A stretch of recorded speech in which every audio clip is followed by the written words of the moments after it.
नमस्कार साथियों, R A aspirant channel पर आपका स्वागत है। तो जैसा कि आप लोगों को पता है कि आर ओ और यूपीपीसीएस दोनों के ही एग्ज़ाम कैंसिल कर दिए गए हैं और इनकी जो संभावित तिथि है वो जुलाई, यानी कि ये अब जो है जुलाई में आयोजित किए जाने की इनकी संभावना है। ठीक है,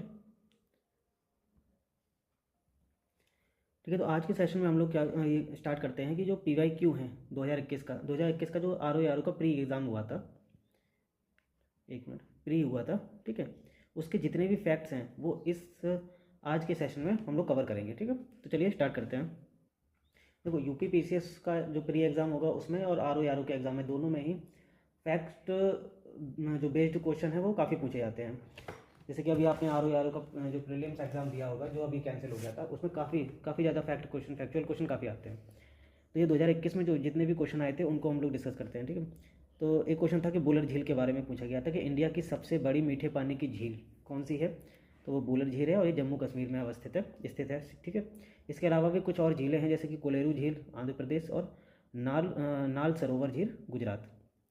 नेक्स्ट क्वेश्चन था तमरिया जनजाति के बारे में। तमरिया जनजाति झारखंड की से संबंधित है। इसके अलावा भी झारखंड में और जनजातियाँ हैं जैसे मुंडा, बिरहोर, उरांव, खरिया और पहाड़िया। ये मैच दी कॉलम में सुमेलित करने के लिए ये क्वेश्चन आया था। हॉट स्प्रिंग एक तरफ लिखे हुए थे और दूसरी तरफ से स्टेट्स। तो हॉट स्प्रिंग यानी कि गर्म पानी वाले झरने जो होते हैं।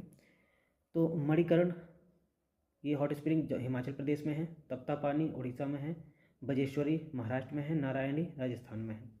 ठीक है, एक सुमेलित करने के लिए एक तरफ आया था सॉइल मिट्टी, दूसरी तरफ से स्टेट, जैसे कि जलोढ़ मिट्टी यूपी, काली मिट्टी महाराष्ट्र, लाल मिट्टी आंध्र प्रदेश और मरुस्थली मिट्टी राजस्थान, इन स्टेट्स में पाई जाती हैं। नेक्स्ट क्वेश्चन था नाइजर के बारे में। नाइजर ये जो एक फसल है इसको राम तिल कहते हैं। ठीक है, और ये एक तेल की फसल है। इसमें क्या है कि बीजों में एक तिहाई लगभग तेल निकलता है, यानी एक तिहाई का मतलब 37 से 47% तक जो है तेल निकलता है इनके बीजों से, और यही स्टेटमेंट दिया भी गया था नाइजर ये फसल के बारे में। ठीक है, फसल चक्र से संबंधित दो कथन दिए गए थे। ठीक है, जो इस प्रकार हैं जैसे कि उथली जड़ वाली फसलों के बाद गहरी जड़ वाली जो फसल उगानी चाहिए, तो बिल्कुल सही है। इसी प्रकार दूसरा कथन था फलीदार फसलों के बाद बिना फली वाली फसल उगानी चाहिए, बिल्कुल सही है। ठीक है, तो दोनों आप याद रखिएगा। देखो, काल क्रमानुसार व्यवस्थित करने के लिए यूपीपीसीएस काफ़ी क्वेश्चन पूछता है इस तरीके के। ठीक है, चाहे वो हिस्ट्री से संबंधित हो, चाहे वो किसी और से संबंधित हो, तो उनको काल से मतलब टाइम पीरियड से लगाने वाले क्वेश्चन काफ़ी पूछे जाते हैं। जैसे कि ये प्रश्न था बॉम्बे में पहला कपड़ा मिल जो स्थापित हुआ था 1854 में। इसी प्रकार रिछड़ा पश्चिम बंगाल में है, पश्चिम बंगाल प्रेसिडेंसी में पड़ता था, वहाँ पर पहली जूट मिल लगी थी 1855 में। ठीक है, इंडिया ने स्टील का पहली बार जो उत्पादन शुरू किया था वो किया था 1870 में। इसी प्रकार भारतीयों द्वारा चीनी उद्योग का विकास सबसे पहले किया गया था 1903 में। ठीक है, इसी प्रकार नेक्स्ट क्वेश्चन सुमेलित करने के लिए आया था खनिज और उनका उपयोग किस इंडस्ट्री में किया जाता है। जैसे चूना पत्थर, इसका उपयोग सीमेंट उद्योग में करते हैं। कॉपर, इसका उपयोग बिजली का सामान बनाने में करते हैं। बॉक्साइड, हवाई जहाज निर्माण में करते हैं। मैग्नीज का उपयोग जो है इस्पात उद्योग में किया जाता है, यानी कि स्टील इंडस्ट्रीज़ में।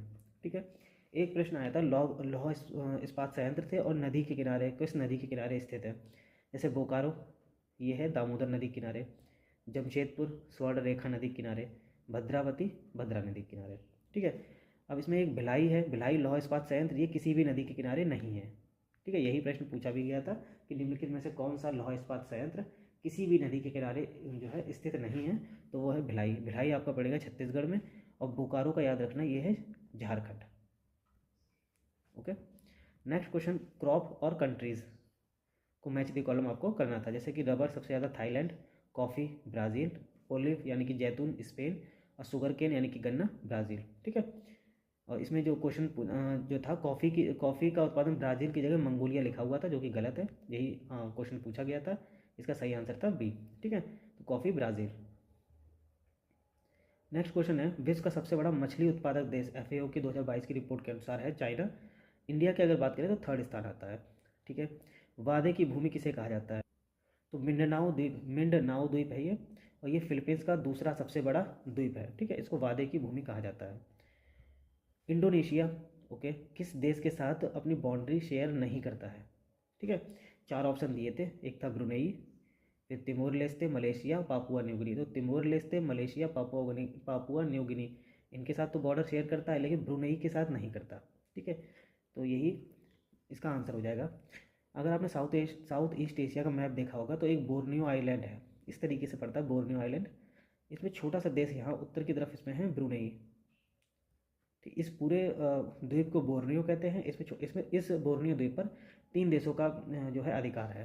सबसे उत्तर में है ब्रुनेई, फिर इसके थोड़ा दक्षिण में देखेंगे तो मलेशिया, और फिर इंडोनेशिया। तो इंडोनेशिया के मलेशिया के साथ तो बॉर्डर है, लेकिन डायरेक्ट ब्रुनेई के साथ बॉर्डर नहीं है। ठीक है, तो यही क्वेश्चन पूछा गया था। नेक्स्ट है पोलिनेशियाई द्वीप समूह में कौन कौन से द्वीप आते हैं? तो हवाई, समोआ, टोंगा, तुवालू और ताहिती ये द्वीप है, और ये सभी द्वीप पोलिनेशियाई द्वीप समूह के अंतर्गत आते हैं। क्वेश्चन में पूछा गया था तिनियस द्वीप के बारे में। तो तिनियस द्वीप जो है ये मेरियाना द्वीप समूह के अंतर्गत आता है। नेक्स्ट है कंट्री और कैपिटल्स। देखो कंट्री कैपिटल से संबंधित प्रश्न पूछे जाते हैं। इस बार भी जो अभी पेपर जो 11 फरवरी को कैंसिल हुआ था RO का, उसमें भी अफ्रीकी देशों की जो है अफ्रीकी देशों की कैपिटल्स के साथ मैच द कॉलम आया था। ठीक है, जैसे युगांडा, रवांडा, कांगो इनका आया था क्वेश्चन। ठीक है, इसी प्रकार देखो ये 2021 में भी पूछा गया था। एंटीगुआ और बारबुडा इसकी जो कैपिटल है वो सेंट जॉन्स है। डोमिनिका की है रुसाऊ, अल सल्वाडोर की सेल सल्वाडोर, और बहामास की है नसाऊ। ओके, 2011 की जनसंख्या के अनुसार ST यानी कि शेड्यूल्ड ट्राइब यानी कि अनुसूचित जनजाति जनसंख्या का आरोही क्रम आपको बताना है, यानी छोटे से बड़ा। तो सबसे कम जनसंख्या मिलेगी ST की अरुणाचल प्रदेश में, उसके बाद मिजोरम, उससे ज़्यादा मिजोरम में, फिर नागालैंड और सबसे ज़्यादा मेघालय में। ठीक है, यही 4 ऑप्शन दिए थे, इन्हीं का आपको क्रम बताना था। ओके, नेक्स्ट है भारतीय नगरों में मलिन बस्तियों का प्रतिशत 2011 के अनुसार। ठीक है, और क्वेश्चन में पूछा गया तो मिनिमम प्रतिशत किस में है मलिन बस्तियों का मिनिमम प्रतिशत? ऑप्शन यही दिए गए थे, अहमदाबाद, जयपुर, लखनऊ और बेंगलुरु। तो सबसे कम है अहमदाबाद में 4.5% मलिन बस्तियाँ हैं। नेक्स्ट है सबसे कम नगरीकरण का प्रतिशत हिमाचल प्रदेश में है, सबसे ज़्यादा नगरीकरण आपका गोवा में है। ठीक है, इसी प्रकार न्यूनतम लिंगानुपात पूछा गया था, 4 ऑप्शन दिए गए थे, इसमें चंडीगढ़, दमनदीप, लक्षद्वीप है। इनके लिंगानुपात इस प्रकार है 818, 618 और 947। आप इंडिया का याद रखिएगा 943 है, और यूपी का 912।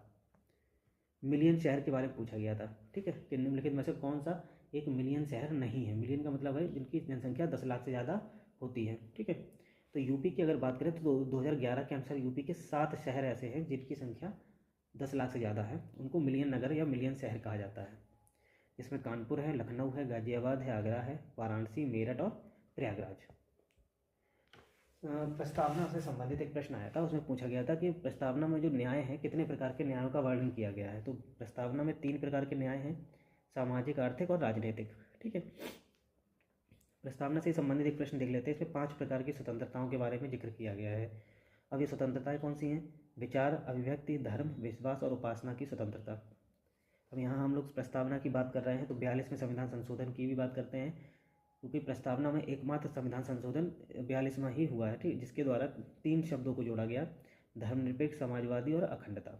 ओके, नेक्स्ट है आर्टिकल नंबर 253 ये क्या करता है? संसद को राज्य सूची के विषय पर कानून बनाने का अधिकार देता है। ठीक है, जब क्या करता है संसद को, जैसे अंतर्राष्ट्रीय संबंधों को लागू करने के लिए संसद को राज्य सूची के विषय पर कानून बनाने का अधिकार देता है।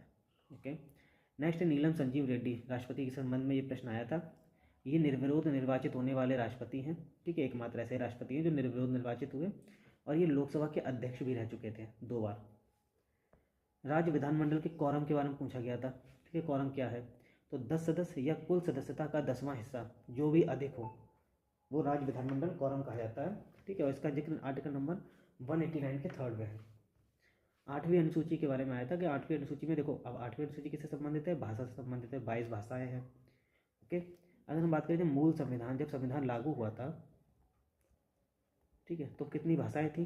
तो तब 14 भाषाएं थी। उसके बाद 8 भाषाओं को जो है समय समय पर जोड़ा गया है। तो इसके लिए संविधान संशोधन किए गए, वो आपको याद रखना है, 21वां, 71वां और 92वां।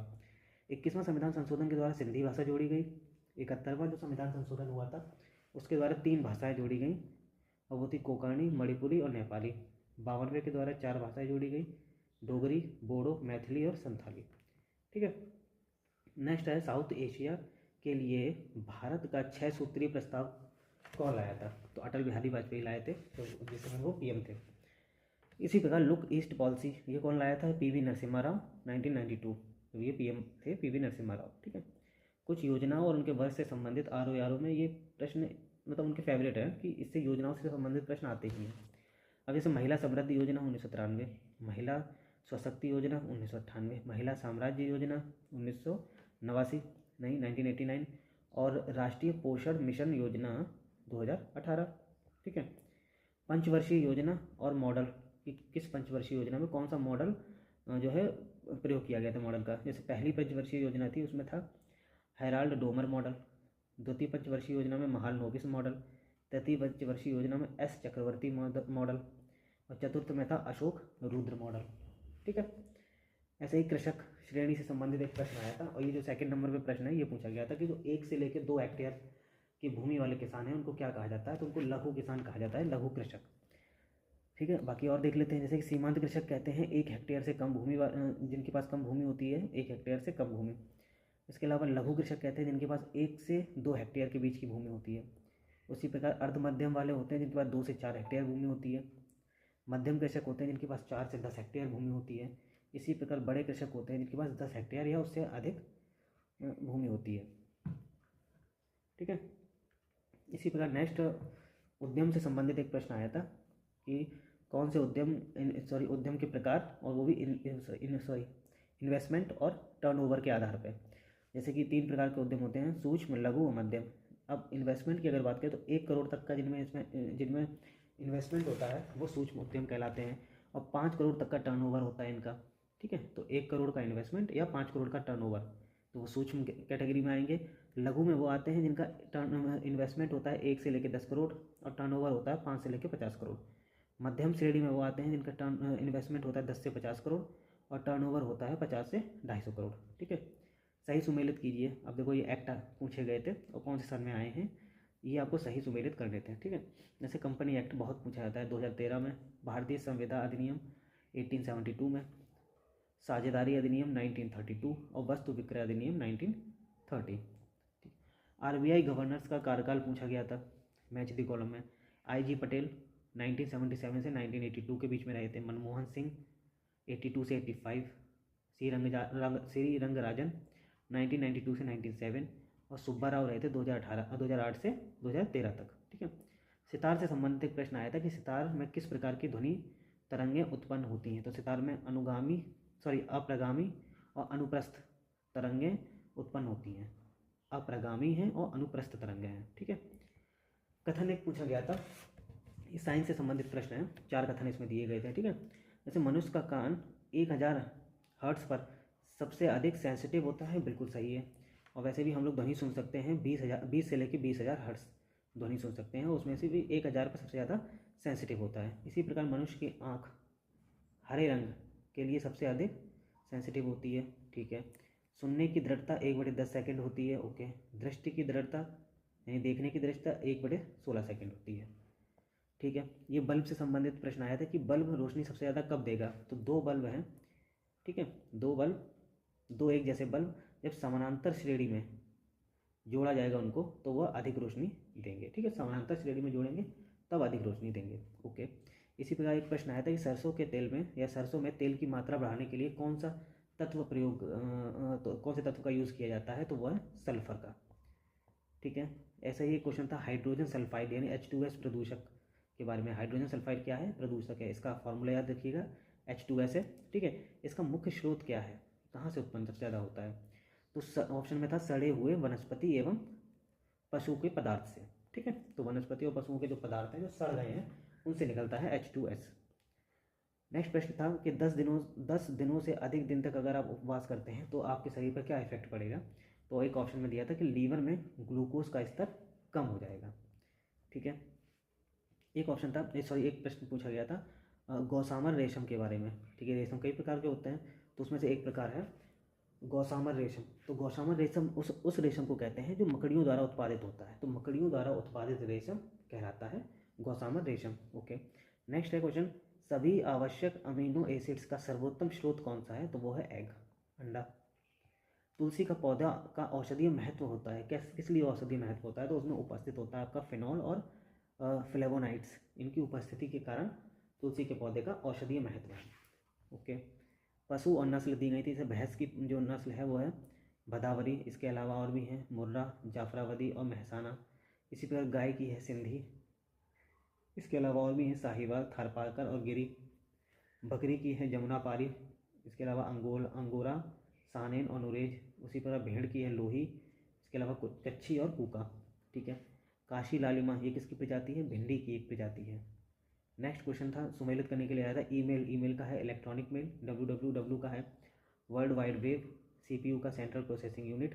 अब यहीं पर इन्होंने खेल किया था, CPU की जगह यहाँ पे कंट्रोल लिख दिया था, जो कि गलत था। ठीक है, CPU का सेंट्रल प्रोसेसिंग यूनिट होता है, ना कि कंट्रोल प्रोसेसिंग यूनिट।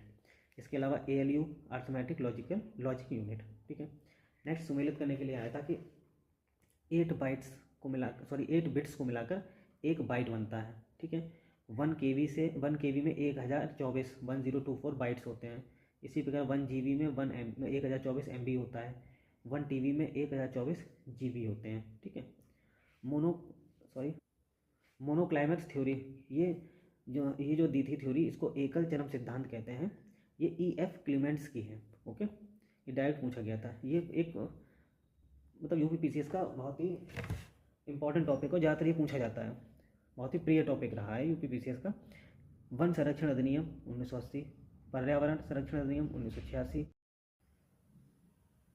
तो वन संरक्षण अधिनियम 1980, एक मिनट, वन संरक्षण अधिनियम 1980, पर्यावरण संरक्षण अधिनियम 1986, वायु प्रदूषण नियंत्रण अधिनियम 1981 और जल प्रदूषण नियंत्रण अधिनियम 1974। ठीक है, नेक्स्ट क्वेश्चन है, नदी का जल प्रदूषण मापा जाता है। नदी का जल प्रदूषण किससे मापते हैं, ये BOD से मापते हैं, यानी बायोलॉजिकल ऑक्सीजन डिमांड, यानी जल में घुली हुई ऑक्सीजन की मात्रा। ठीक है, घटते उत्पादकता के क्रम में इकोसिस्टम को आपको लगाना है। ठीक है, ये इकोसिस्टम्स दिए गए हैं, इनको आपको बताना है कि किनकी उत्पादकता सबसे ज़्यादा है और किनकी उससे कम है। तो मैंग्रोव की सबसे ज़्यादा होती है, उसके बाद घास का मैदान, फिर झील, फिर सागर। नेक्स्ट क्वेश्चन एक आया था धूपगढ़ चोटी के बारे में। तो धूपगढ़ चोटी सतपुड़ा राष्ट्रीय उद्यान में है, सतपुड़ा। ठीक है, MP। नेक्स्ट है जैव विविधता हॉटस्पॉट के बारे में। ये नॉर्मन मायर्स ने इस शब्द का प्रयोग सबसे पहले किया था। भारत में अगर बात करें तो 4 जो है जैव विविधता हॉटस्पॉट हैं। एक पश्चिमी घाट, हिमालय क्षेत्र, इंडो बर्मा क्षेत्र और सुडालैंड, जिसको निकोबार द्वीप समूह। ठीक है, प्रयागराज के किले पर अंग्रेजों का अधिकार कब हुआ था, 1797 AD में। ठीक है, कुछ कथन दिए गए थे, 3 कथन UP से संबंधित थे। ठीक है, इंडिया में गन्ना उत्पादन का सबसे बड़ा हब UP है। ओके, नेक्स्ट सही है। और उच्चतम दूध उत्पादक प्रदेश भी UP है। ठीक है, चावल उत्पादन का दूसरा स्थान है UP का, बिल्कुल सही, दूसरे नंबर पे चावल के उत्पादन में आता है UP। पहले की बात करें तो पहला है पश्चिम बंगाल का। कांग्रेस अधिवेशन और ईयर दिए गए थे, जैसे मेरठ अधिवेशन 1946 में कृपलानी उसकी अध्यक्षता की थी, JB कृपलानी में। कानपुर अधिवेशन 1925 सरोजिनी नायडू ने अध्यक्षता की थी। लखनऊ अधिवेशन 1916 RC मजूमदार ने की थी अध्यक्षता। बनारस अधिवेशन 1905 में हुआ था और गोखले ने इसकी अध्यक्षता की थी।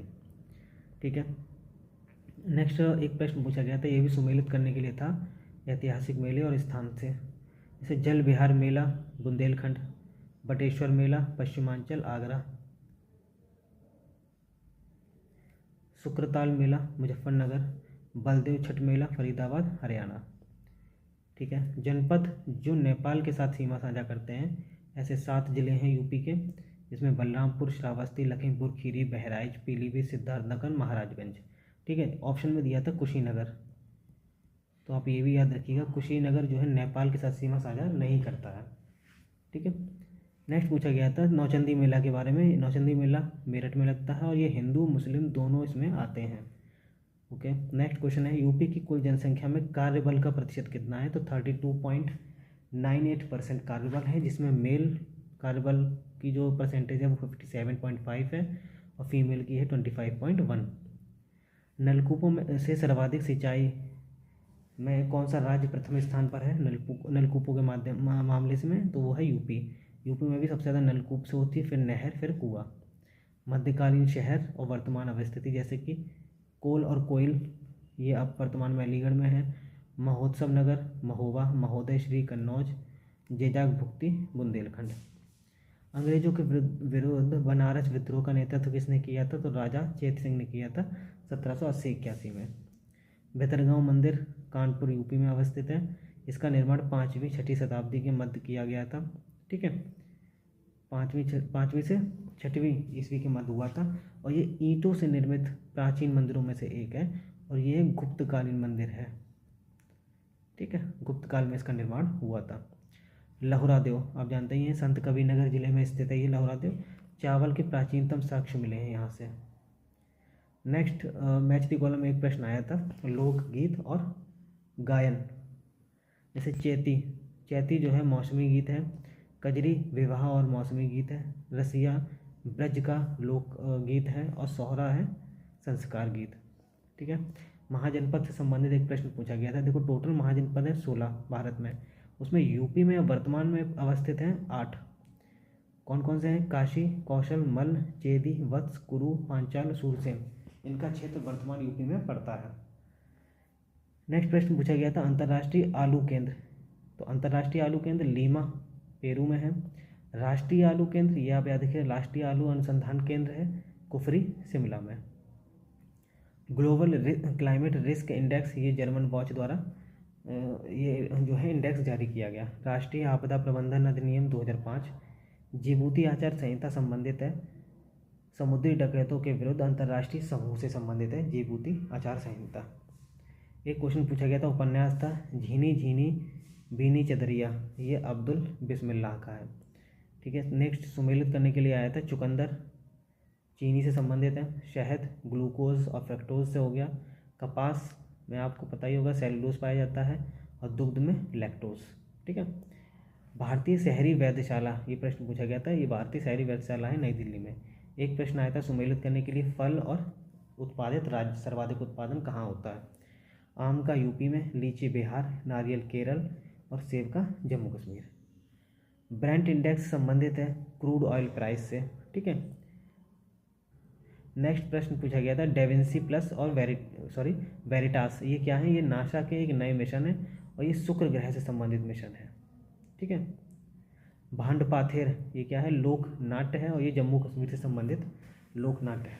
ठीक है, नेक्स्ट प्रश्न पूछा गया था योजनाओं से। एक और प्रश्न आया, देखो अभी इससे पहले भी योजनाओं से आ चुका है, ये दूसरा प्रश्न है। कुंजी ग्राम योजना अगस्त 1952, सामुदायिक विकास योजना अक्टूबर 1952, प्रजातांत्रिक विकेंद्रीकरण संस्तुति ये जनवरी 1958 की है। जिला ग्राम्य विकास अभिकरण ये अप्रैल 1999 का। ठीक है, विदेशी यात्री और भारत भ्रमण वर्ष, जैसे फाहियान आया था 399 से 414 ईस्वी के बीच में, गुप्त काल के समय यह आया था। हेनसांग हर्षवर्धन के समय आए थे 1629 से 1645 ईस्वी के बीच में। इत्सिंग की बात करें, इत्सिंग आए थे 671 से 695 ईस्वी के बीच में। अल मसूदी 915 से 916 के बीच में। नासिरुद्दीन खुसरो शाह के बारे में एक प्रश्न पूछा गया था। तो नासिरुद्दीन खुसरो शाह आप याद देखिए खिलजी वंश से संबंधित हैं, उसके अंतिम शासक हैं। प्रश्न आया था कि इनके शासनकाल में शाही महलों में हिंदू देवी देवताओं की पूजा होती थी। ठीक है, मुर्शिद कुली खान से संबंधित एक प्रश्न है, मुगल बादशाह द्वारा नियुक्त बंगाल का अंतिम सूबेदार मुर्शिद कुली खान। ठीक है, लहना अब याद रखिएगा, लहना कहा जाता है गुरु अंगद सिंह को, गुरु अंगद सिंह का नाम था लहना। ठीक है, प्रश्न आया था भारत आने वाले विदेशी यात्रियों में कौन सा पुर्तगाली नहीं है? देखो 4 ऑप्शन दिए थे, इसमें 3 तो पुर्तगाली हैं, उसमें जैसे कि बारबोसा, डोमिंगो पायस और फर्नाओ नुनीज ये पुर्तगाली हैं। पीटर मुंडी जो है ये ब्रिटेन का है। ठीक है, घटनाओं का क्रम से संबंधित प्रश्न आते हैं, जैसे कि मैंने आपको बताया था क्रम से लगाने के वाले प्रश्न पूछे जाते हैं। बंगाल गजट की बात करें तो जेम अगस्टे हिक्की द्वारा संपादित है ये 1780 में। बंगाल एशियाटिक सोसाइटी की बात करें विलियम जोन्स का है 1784। सर्वेंट ऑफ इंडिया सोसाइटी की अगर बात करें तो गोपाल कृष्ण गोखले 1905। गदर पार्टी की बात किया तो लाला हरदयाल 1913 सैन फ्रांसिस्को। ठीक है, फोर्ट विलियम कॉलेज जो कि कलकत्ता में है, इसकी बात करते हैं। इसमें 2 कथन दिए गए थे। इसकी स्थापना हुई थी 10 जुलाई 1800 को, ठीक है, कलकत्ता में की गई, बिल्कुल सही है। उद्देश्य था इसका ब्रिटिश ऑफिसर्स को भारतीय भाषाओं की शिक्षा देना, ठीक है। नेक्स्ट कथन में ही एक प्रश्न आए थे, 2 कथन दिए गए थे दादा भाई नौरोजी के बारे में। दादा भाई नौरोजी ने 1866 में लंदन में ईस्ट इंडिया एसोसिएशन का गठन किया, बिल्कुल सही प्रश्न है, कथन है। वह ब्रिटिश जनमानस को प्रभावित करना चाहते थे, बिल्कुल सही, दोनों ही सही थे। एक कथन था भारतीय सरकार अधिनियम 1919, बिल्कुल 1919 का भारतीय सरकार अधिनियम आया था। इसमें भारतीय सिविल सेवा, जिसको ICS कहते थे, इसके लिए एक अलग परीक्षा का प्रावधान किया गया, बिल्कुल किया गया था, जो कि भारत में आयोजित की जानी थी, ठीक है, ये सही है। सेकंड है भारतीय सिविल सेवा यानी कि ICS में 1941 में जो ICS में परीक्षा हुई थी, 1941 में जो परीक्षा हुई थी, उसमें भारतीयों का प्रतिशत यूरोप वासियों से अधिक था, ये भी सही है। फिरंगिया क्या है? तो ये ब्रिटिश उपनिवेशवाद के विरुद्ध भोजपुरी में एक कविता है फिरंगिया, और इसको लिखा है मनोरंजन प्रसाद सिन्हा ने। राम प्रसाद बिस्मिल के बारे में, इनको फांसी दी गई थी गोरखपुर जेल में, ये पूछा गया था कि राम प्रसाद बिस्मिल को किस जेल में फांसी दी गई, तो गोरखपुर जेल। रविन्द्रनाथ टैगोर की बात करें तो इससे संबंधित 2 कथन आए थे। इन्होंने नाइटहुड की उपाधि त्याग दी थी, ठीक है, और ये जो उन्होंने नाइटहुड की उपाधि त्यागी थी वो जलियांवाला बाग हत्याकांड के विरोध में त्यागी थी, ठीक है। नेक्स्ट है संस्कृत के 4 अध्याय, इसके लेखक हैं रामधारी सिंह दिनकर। युद्ध और सन पूछे गए, जैसे द्वितीय आंग्ल मैसूर युद्ध 1780-84 में, द्वितीय आंग्ल फ्रांसीसी युद्ध 1750 से 54 में, द्वितीय आंग्ल मराठा युद्ध 1803 से 5 के बीच में, द्वितीय आंग्ल अफगान युद्ध 1878 से 80 के बीच में। ओके, नेक्स्ट क्वेश्चन है, ये भी घटनाओं का क्रम आया था। केसरी समाचार पत्र का प्रारंभ 1881 में, केसरी आप जानते हैं तिलक का है, ठीक है, और ये 1881। खुदीराम बोस को मृत्युदंड दिया गया था 1908 में। करजन वाइली की हत्या हुई थी 1909 में, और अल हिलाल समाचार पत्र 1912, और अबुल कलाम आज़ाद का है ये अल हिलाल, ठीक है। तो ये टोटल 2021 में जो पेपर आया था उसके ये कंप्लीट फैक्ट हैं। 2021 में जो प्री पेपर हुआ था RO, ठीक है, उसके ये कंप्लीट फैक्ट्स हो गए, ठीक है। इनको आप अच्छे से तैयार कर लीजिए, आपके बहुत से क्वेश्चन तैयार हो जाएंगे। देखो प्रीवियस ईयर क्वेश्चन से काफ़ी क्वेश्चन तो डायरेक्ट क्वेश्चन आ जाते हैं, लेकिन बहुत से क्वेश्चन आप खुद सॉल्व भी कर लेते हैं जब क्वेश्चन जो है एग्ज़ाम में आता है। अगर आपने इस बार का एग्ज़ाम दिया होगा RO 2023 का, तो आप उसको अगर एनालाइज करें तो काफ़ी क्वेश्चन प्रीवियस ईयर आए हुए हैं, ठीक है। आप इन पेपर को तैयार कीजिए, तो उस टाइप UP PCS प्री का जो एग्ज़ाम होगा उसमें भी क्वेश्चन काफ़ी फंस जाते हैं, काफ़ी कुछ डायरेक्ट क्वेश्चन आ जाते हैं, ठीक है। तो इस तरह हम लोगों ने कंप्लीट फैक्ट तैयार कर लिए हैं। इसको आप चाहें तो इसके नोट्स बना लीजिए या इसको बार बार रिवाइज़ कर लीजिए, ठीक है। तो मिलते हैं नेक्स्ट क्लास में नेक्स्ट पेपर के साथ, एक कोई दूसरा पेपर जो है उसके फैक्ट को डिस्कस करेंगे। तो अगर आपको वीडियो अच्छी लगी हो तो इसको लाइक करें और चैनल को सब्सक्राइब करें।